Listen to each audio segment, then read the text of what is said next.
ঠাম্মি, আমি কারো কোনো ক্ষতি করিনি, তবু আমার সাথে কেন এমন হলো? আমি কিভাবে সমাজে মুখ দেখাবো? সবাই আমাকে নিয়ে কত কথা বলছে ঠাম্মি।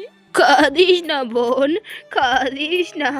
তোর এই ঠাম্মি আছে তো, তুই কোনো চিন্তা করিস না। যারা তোর সাথে অন্যায় করেছে তাদের শাস্তি ভগবান দিবে। আজ তোমাদের অনেক শান্তি হয়েছে, তাই না? মেয়েটাকে এভাবে বদনাম করে তোমার শান্তি হয়েছে? মা বাপকে খেয়েছো।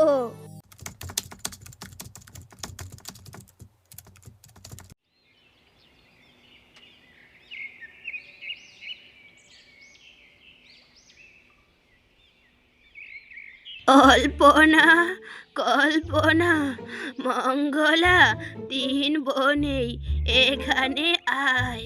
বস, এখানে বস। বোন অল্পনা, তুই বোনের মধ্যে সবচেয়ে বড়। যদি কখনো তোদের বিয়ের আগে আমি মরে যাই, তাহলে তুই তোর এই ছোট বন্ধুটোর বিয়ে দিস। এই দায়িত্ব আমি তোর কাছে দিয়ে গেলাম রে। না না ঠাম্মি, আমাদের বিয়ে না দেখে কোথাও যেতে পারবে না তুমি। হ্যাঁ ঠাম্মি, আমরা তোমাকে যেতেই দিব না। তুমি আমাদের দাঁড়িয়ে থেকে বিয়ে দিবে, তাহলেই আমরা বিয়ে করব।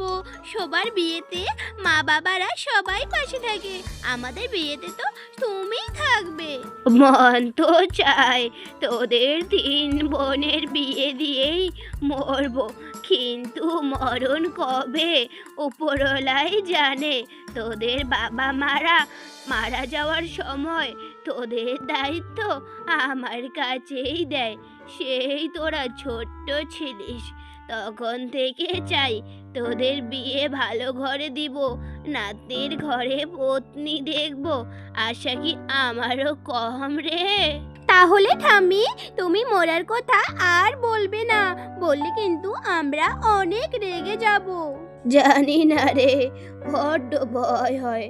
তোর মা বাবারাও তো যেতে চায়নি, কিন্তু উপরওয়ালা তো নিয়ে গেছে না। তাদের কত স্বপ্ন ছিল, তিন মেয়ে একসাথে বড় করে বিয়ে দিবে, কিন্তু হলোটা কি? এখনো সেই দিনের কথা মনে পড়ে। তোর কাকা সম্পত্তির জন্য তোর বাবার সাথে শত্রুতা করে। মাঠে ভাই ভাই সম্পত্তির বাটোয়ারার জন্য তোর বাপ পড়ে গেল।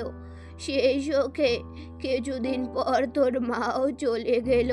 সেই দিন থেকে আমি শুধু তোদের তিনজনের মুখ দেখেই বেঁচে আছি। ঠাম্মি, কেঁদো না, আমরা তো আছি না তোমার সাথে। ওরা তাদের পাপের শাস্তি ঠিক পাবে। তুমি শুধু ভগবানের উপর বিশ্বাস রাখো।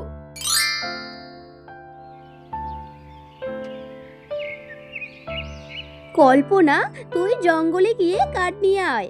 মঙ্গলা, তুই বাড়িতে রান্না করিস আর ঠাম্মির দেখাশোনা করিস। আমি মাঠে গিয়ে কাজ করে আসি।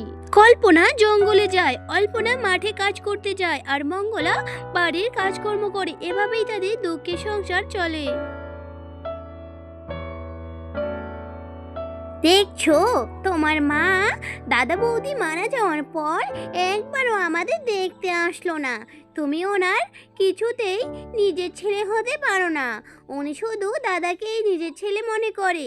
তাই দাদা মরে যাওয়ার পর দাদার তিন মেয়েকে নিজের শরীর চলে না, তবুও খাইয়ে পরিয়ে মানুষ করছে। কই আমার নল্টু আর পুটিকে তো একবারও খোঁজ করলো না, এরা কেমন আছে? এসব ছেড়ে দাও, আমরা তো ভালোই আছি না, তাই এসব ভাবার কথাই উঠছে না। তাছাড়া তুমি জানো এবছরের কথা, কৃষকের কপাল খুলে গেছে। এবার টমেটো বাজারের যা দাম সোনার মতো। তাই ভাবছি, আমার মাঠে তেমন জমি নেই, সব পুকুরের জমি। তাই জমিদারের বাড়িতে জমি নিয়ে কিছু টমেটো চাষ লাগাবো। এত খুব ভালো কথা। তাহলে তুমি দেরি করছো কেন? যাও, এখনই জমিদার বাড়িতে যাও, না হলে আমার অন্য কেউ নিয়ে নেবে জমিগুলো।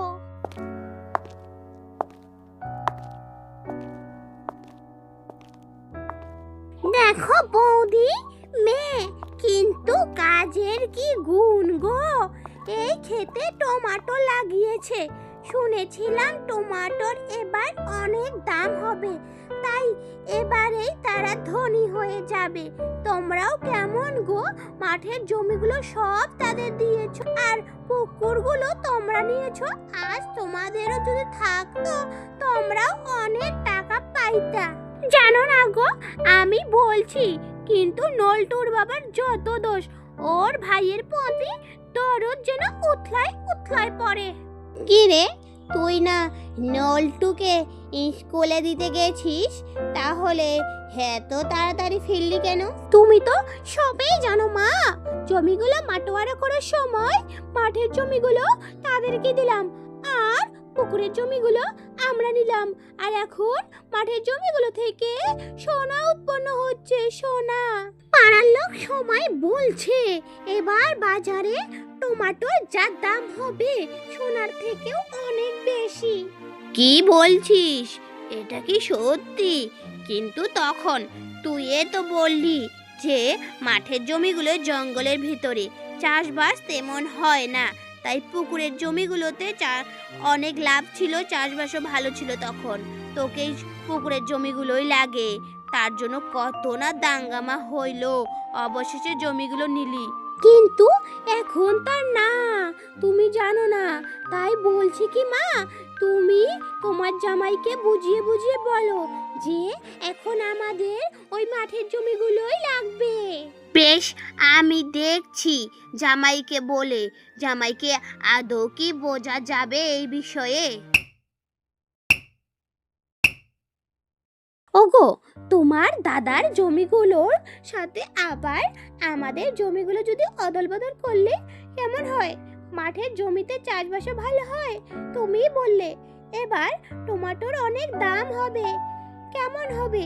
জমিগুলো যদি আমাদের হয়, জমিদার বাড়িতে হাত না পেতে ওই জমিগুলো তো আমাদের করে নিলেই হয়ে যায়।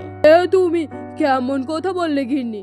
আমরা আগেই জমিগুলো ভাগ করে নিয়েছি, এখন এসব করে সমাজের মানুষ কি আমাদের ভালো বলবে? আগেই তুমি বললে পুকুরের জমিগুলো আমরা নিব, এখন আবার এসব কথা বলছো। এসব আমি করতে পারবো না, আমাকে ক্ষমা করে দিও। তুমি এত ভালো মানুষ হয়ে কি করবে? তবুও কিছু মানুষ তো তোমার দাদার মৃত্যুর জন্য তোমাকে দায়ী করে, তুমি তো এমনিতেও খারাপ হয়ে আছো। তুমি যাই বলো না কেন গিন্নি, আমি পারবো না, আমি এত বড় অন্যায় করব না ওই দুই মেয়ের সাথে। ওরা কত কষ্ট করে চাষবাস করছে। অল্প না, এবার টমেটো বিক্রি করে ভালোই টাকা উপার্জন করেছো, তাই তোমার বিয়েটা এবছর দিতে চাই আমি। তুমি কি বলছো? ঠাম্মি, তুমি যা বলবে আমি তাই করব, তোমার ইচ্ছেই আমার ইচ্ছে, কিন্তু আমি বিয়ের পরেও তোমার কাছেই থাকবো। পাগলি বোন, বেশ, তাহলে ওই গ্রামের সর্দার বাবু ছেলের সাথে তোর বিয়ে দিব। উনি খুব ভালো মানুষ, শুনেছিলাম ওনার ছেলেও খুব ভালো। কিছুদিনের মধ্যে সর্দারের ছেলের সাথে অল্পনার বিয়ে ঠিক হয়ে যায়। জানো গো, শুনলাম ওই অল্পনার বিয়ে ঠিক হয়েছে সর্দার বাবু ছেলের সাথে। ওর ভাগ্যটাও কত ভালো, মা নেই বাপ নেই, তবুও তোমার মেয়ে তো কত ভালো, সুন্দর পড়ালেখা। তোমার মেয়ে একমাত্র ওর ছেলের বউ হওয়ার যোগ্য। অল্পনার কাকিমা কিছুতেই চায় না অল্পনার সাথে এত ভালো ঘরের ছেলের বিয়ে হোক, তাই তিনি নিজের মেয়েকে তার সাথে বিয়ে ঠিক করে দেয় আর অল্পনার বিয়ে ভেঙে দেয়।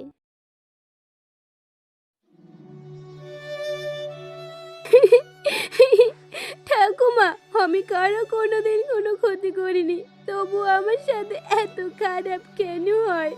সবাই আজকে আমাকে এমন ভাবে দেখাচ্ছে যে আমি কোনো অপরাধী। এবার ওরা আমার ধৈর্যের সীমা হারিয়ে দিয়েছে। তুমি চিন্তা করিস না বোন, তোর সাথে যারা এই অন্যায় করেছে তার কখনো ভালো হবে না। আমি কি করে এই সমাজে বেঁচে থাকবো? সমাজের মানুষ আমাকে সবাই অপয়া বলছে। সমাজের কোনো মানুষ আমার সাথে কোনো মেয়েকে কথা বলতে দিচ্ছে না। যদি কোনো মেয়ে আমার সাথে যদি কথা কয় তাদের নাকি আমার মতো বিয়ে ভেঙে যাবে। দিদি, তুমি কোনো চিন্তা করো না। তোমার এই বোন আছে, তোমার এই দুই বোন সব সময় তোমার পাশে থাকবে। ওরা কেউ কথা না বললেও তোমার এই দুই বোন তোমাকে সব সময় কথা বলবে। আজ তোমাদের অনেক শান্তি হয়েছে, তাই না? মেয়েটার বিয়ে ভেঙে দিয়ে তার মা বাবাকে মেরে ফেলছো, তখন তো আত্মা শান্তি হয়নি, এখন শান্তি হয়েছে না? শান্তি হয়েছে না? দেখুন, এখানে এসে ফালতু ফালতু কথা বলবেন না। ওর বিয়ে ভেঙেছে কারণ ও দেখতে একদম কুৎসিত। সর্দারবাবুর ছেলে ওনাকে পছন্দ করেনি, আমার মেয়েকে পছন্দ করেছে, তাই বিয়ে ভেঙেছে। এখানে আমাদের বলে লাভ নেই, যান, চলে যান এখান থেকে। তোমাদের কখনো ভালো হবে না গো, কখনো ভালো হবে না। মেয়েটাকে এভাবে কাঁদিয়ে কোনোদিন সুখী হতে পারবে না তোমার মেয়েও। তার ঠাকুমা অভিশাপ দিয়ে চলে যায়। ধুমধাম করে তার মেয়ের বিয়ে হয় সর্দারের ছেলের সাথে। এভাবেই বেশ কিছুদিন কেটে যায়। ও ঠাকুমা, ঠাকুমা, একটা ভালো খবর আছে গো। বল বাবা, কি ভালো আর খবর হবে? কিছুদিন আগে মেয়েটার বিয়েটা ভেঙে গেল, মেয়েটা একবারে ভেঙে গেছে, আর কি ভালো খবর হতে পারে? তাই তো বলছি ঠাকুমা, খুশির খবর। শহরে আমার এক দুঃসম্পর্কের বিয়ে লাগাবে। ওরা 3 ভাই 3 বউ লাগে। আমাদের অল্পনা, কল্পনা ও মঙ্গলা যদি 3 বোন একসাথে একই বাড়ির বউ হয় তাহলে কেমন হয় বলো তো? শুনেছি ওরা শহরে অনেক বড় বড় ব্যবসা আছে। ওরা তো অনেক ধনী, ওরা কি পছন্দ করবে আমার নাতনিগুলোকে? সবেই তো জানো, কয়েকদিন আগে মেয়েটার বিয়ে ভেঙে গেল, এখনো সেই কষ্টটাই ভুলতে পারেনি, তার উপর আবার কি কষ্ট নিতে পারবে? ঠাকুমা, তা নিয়ে তোমাকে কোনো ভাবতে হবে না। আমি তো আছি না, বলো আমি কিসের জন্য? ওসব আমি আগেই ভেবে নিয়েছি। ওদেরকে আমি সব খুলে আগেই বলে দিয়েছি যে এরকম থেকে এরকম হয়েছে। তার ঠাকুমা পরেশের কথায় রাজি হয়ে যায়। তারা 3 বোনেও রাজি হলেও অল্পনার কোথাও একটা ভয় হয়। ঈশ্বর, তুমি এবার দেখো, আমার 2 বোনের বিয়ে ভেঙে গেলে ওরা সহ্য করতে পারবে না মানুষের অপমান, তাই তুমি দেখো ঈশ্বর। তাদের 3 বোনের বিয়ে হয়ে যায় শহরের সেই ধনী বাড়ির ছেলেদের সাথে। ঠাকুমা, তোমাকে যেতে হবে আমাদের সাথে। ওখানে অনেক বড় বাড়ি, আর তোমার নাত জামাইরা অনেক ভালো, আমাদের অনেক ভালোবাসে, খেয়াল রাখে, তাই আমরা সুখী থাকবো। তুমি এখানে একা একা কষ্ট পাবে তা তো হবে না ঠাকুমা, তোমাকে আমাদের সাথে যেতেই হবে। তুমি এখনই রেডি হও, আমরা গাড়ি নিয়ে এসেছি তোমাকে নিয়ে যেতে। বেশ বেশ, যাচ্ছি রে, যাচ্ছি। তারা 3 বোন গাড়ি নিয়ে এসে তার ঠাকুমাকে শহরে নিয়ে যায়। গ্রামের মানুষ সবাই তাদের কথাই বলে, কতই ভাগ্যটা ভালো তাদের। সত্যি, জোর করে অল্পনার বিয়ে ভেঙে দিলাম আর নিজের মেয়েকে বিয়ে দিলাম। ক্ষতি চাইলাম তার, পরের জন্য গর্ত করলাম, সেই গর্তেই নিজেই পড়লাম। ভেবেছি সর্দারের ছেলে অনেক ভালো, তাই জোর করে বিয়ে দিলাম নিজের মেয়ের সাথে। এখন আমার মেয়েটাকে মারধর করে একদিনও আমার মেয়েটা চোখের জল না ফেলে শান্তিতে থাকতে পারে না। যার দুঃখ চাইলাম সে সব সময় হাসি খুশি ভরা মন, চোখের জল ফেলতেই হয় না। এটাই হয়তো অন্যের ক্ষতির পাপের ফল পেয়েছি। আমি বুঝে গেছি, অন্যের ক্ষতি চাইলে সেই ক্ষতি নিজেরই হয়।